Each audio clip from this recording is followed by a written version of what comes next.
Hello বন্ধুরা, welcome back to another blog. তো তোমরা বুঝতেই পারছো দেখে এটা হলো জন্মাষ্টমীর ব্লগ ভিডিও। আর স্কিপ না করে পুরো ভিডিওটি দেখতে থাকো বন্ধুরা, আশা করছি তোমাদের ভালো লাগবে। আর ভিডিওটি ভালো লাগলে একটি লাইক করতে ভুলবে না, আর আমার চ্যানেলটি সাবস্ক্রাইব করে পাশে থেকো। তো চলো স্কিপ না করে পুরো ভিডিওটি দেখতে থাকো। এই যে দেখো, তোমরা দেখে বুঝতেই পারছো এটা কিসের ভিডিও। আজকে ছিল জন্মাষ্টমী, তো তাই আমরা সকলে মিলে জন্মাষ্টমী উদযাপন করলাম দিদি আর জামাইবাবুর বাড়িতে। তো আমি চলে গিয়েছিলাম জামাইবাবুর বাড়িতে সকালে। তো তারপর ওখানে গিয়ে দেখলাম কি সুন্দর করে সব কিছুই আয়োজন করা হচ্ছে। তো ভাবলাম তোমাদের সাথে শেয়ার না করে তো পারবো না, তাই তোমাদের জন্য এই ভিডিওটি রেডি করলাম। তো এই যে দেখো, এখানে যেহেতু এটা কৃষ্ণের জন্মাষ্টমী, তাই গোপাল সোনাকে সকল কিছু নিবেদন করা হয়েছে। এখানে নানান ধরনের পিঠে পুলি, পায়েস, লুচি, নাড়ু মোয়া, ফলফলাদি, মিষ্টি, আর সব থেকে প্রিয় হলো কৃষ্ণের মাখন। তো এখানে সব কিছুই কৃষ্ণ ঠাকুর এবং রাধারানীকে নিবেদন করা হয়েছে। আর এই যে দেখো, এখানে কেকটা কত সুন্দর তাই না, একদম মাখন পড়ছে, বাহ, দেখেই একদম মন ভরে যায়।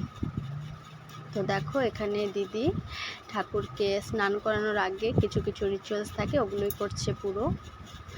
তো এই যে দেখো, এখানে বেলুনস দিয়ে সাজানো হয়েছে, যেহেতু বার্থডে তাই এখানে বেলুন দিয়ে সাজানো হয়েছে, হ্যাপি বার্থডেও লাগানো হয়েছে। কত সুন্দর লাগছে তাই না। বাচ্চাদের যেমন অনেক বায়না থাকে বন্ধুরা, তাই গোপাল সোনা তো ছোট, তাই গোপাল সোনাকে চিপস চকলেটও দেওয়া হয়েছে।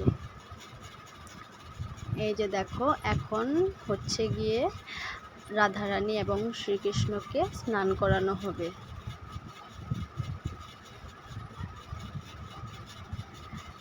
আমাদের সনাতন ধর্মে শ্রীকৃষ্ণের জন্মাষ্টমীটা খুবই পবিত্র একটা উৎসব, এবং সকলের ঘরেই জন্মাষ্টমী পালন করা হয় কম আর বেশি, এবং খুবই ধুমধাম করে পালন করা হয়। আর খুব ভালো লাগে বন্ধুরা, কারণ বছরে একটা দিন আসে, আর যেহেতু কৃষ্ণ ঠাকুর এই ধরতিতে অবতরিত হয়েছিল আমাদের সকলের মঙ্গলের জন্য, তো ওনাকে তো স্মরণ করা এবং মনে রাখা, এটা তো যত অবধি আমরা পৃথিবীতে জীবিত থাকবো ততক্ষণ আমাদের শ্বাস চলবে, যতক্ষণ আমরা হরে কৃষ্ণ করে যেতেই হবে। কারণ কৃষ্ণ ঠাকুরকে যদি আমরা স্মরণ না করি, তাহলে তো কোনো কিছুই, এই জন্ম নিয়েই কোনো লাভ নেই তাই না বন্ধুরা। পৃথিবীতে যে এসেছি সব কিছু ওনাদেরই জন্যে, তো ওনাদেরকে প্রসন্ন রাখাটা আমাদের কর্তব্য। এই যে দেখো, এখানে দিদি আর জামাইবাবু সকলে মিলে স্নান করানো হচ্ছে, ঠাকুরকে স্নান করিয়ে দিচ্ছে।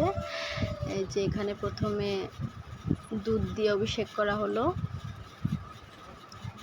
এটা হলো ছোট দিদি, আর এই যে জামাইবাবু, দিদি আর শুভম তিনজনে মিলে স্নান করাচ্ছে।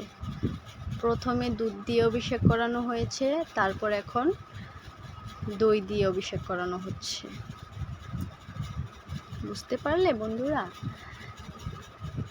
ভগবানকে সব কিছু দিয়ে স্নান করানো হয়।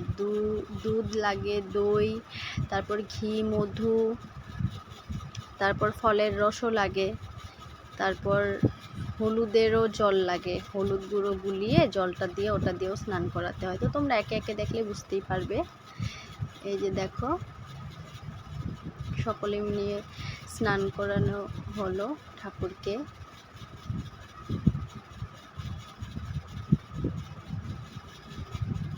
পুকুরে নেমেছে তাই না, এটা হলো গঙ্গা নদী। এই যে দেখো, এখন দেওয়া হচ্ছে ফলের রস দিয়ে স্নান করানো হচ্ছে, দেখছো বন্ধুরা। আই হোপ তোমরা বুঝতে পারছো ফুটেজে। আর যদি একটু ভুলচুক হয়ে থাকে তাহলে মানিয়ে নিও বন্ধুরা, কারণ একটু আধটু ভুলচুক হয়ে যায় তাই না। আর এখানে দেখো, এই যে রিয়ান আর রোহন মিলে দুষ্টুমি করছে। বাচ্চাদের আর কি কাজ দুষ্টুমি করা ছাড়া তাই না। এই যে দেখো এখন গঙ্গা জল দেওয়া হচ্ছে, গঙ্গা জল দিয়ে স্নান করানো হচ্ছে। গঙ্গা জল, চিনির জলও লাগে। তোমরা এগুলো মানে আজকাল তো টেকনোলজি বহুত ফাস্ট, তোমরা মোবাইলেও সার্চ করে দেখতে পারো যে কৃষ্ণ ভগবানকে কি কি দিয়ে স্নান করাতে হয়, তাহলেই বুঝতে পারবে বন্ধুরা। দুধ, দই, ঘি, মধু, চিনির জল, গঙ্গা জল, তারপর হলুদের জল, সব কিছু, ফলের রস, কি সুন্দর লাগছে, বাহ।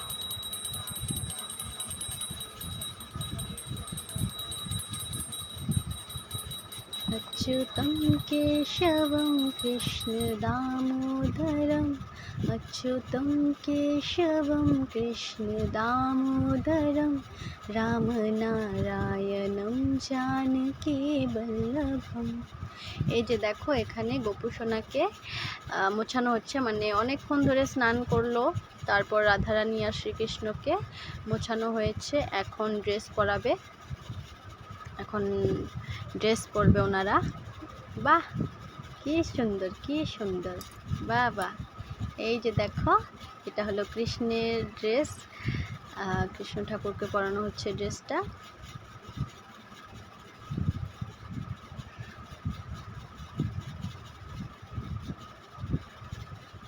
দেখেছো বন্ধুরা কি সুন্দর লাগছে।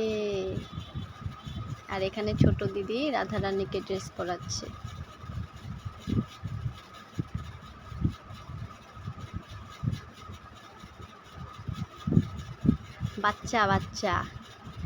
বাচ্চাকে যেভাবে লালন পালন করে মা বাবা, সেভাবে ওনাদেরকেও লালন পালন করতে হয়। এই যে দেখো কি সুন্দর করে সেজে গুছে বসে গেছে আসনে, তাই না?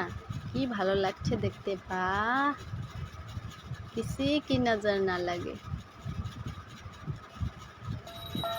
তারপর এখানে এই যে আরতি করছে দিদি।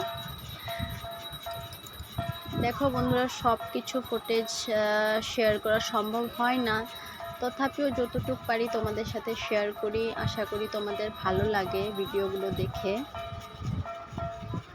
যেমন কি অনেক কিছু ভোগ রান্না হয়েছে, তারপর এই যে রান্নাবান্নার ফুটেজগুলো তোমাদের সাথে শেয়ার করতে পারিনি। এই যে এখানে সবাই আশীর্বাদ নিচ্ছে, আশিস নিচ্ছে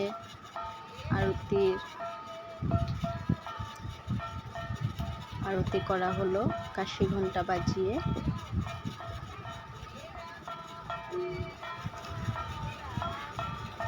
এখানে সকালে এসে দেখো আরতি করা শেষ হলো। আর এটা হলো নেক্সট ডের ফুটেজ, মানে পারনার দিন কৃষ্ণ ঠাকুরকে ভোগ লাগানো হয়েছিল, তো ওটারই ভিডিও। তো দেখে বুঝতেই পারছো ড্রেস চেঞ্জ। আর এখানে সব কিছু অন্ন ভোগের সাথে সকল কিছু বানিয়ে দেওয়া হয়েছিল, সব কিছুই। তো কেমন লাগলো আজকের ভিডিওটা, আশা করছি তোমাদের ভালো লাগলো। আর ভালো লাগলে একটি লাইক কমেন্ট করে জানিও বন্ধুরা। পাশে থেকো, পাশের বেল আইকনটি প্রেস করে সাথে থেকো। আর দেখা হচ্ছে আবার অন্য কোনো ভিডিওর সাথে। ততক্ষণ ভালো থেকো, সুস্থ থেকো, আর আমাকে সাপোর্ট করো বন্ধুরা। তো দেখো সব কিছুই দেওয়া হয়েছে কৃষ্ণ ভগবানকে, অন্নভোগের সাথে সব কিছু যা যা দিতে লাগে সব কিছু দেওয়া হয়েছে। তো তারপর আমরা এখানেই শেষ করলাম। আজকের দিনটা খুব ভালো কাটলো। Tata friend.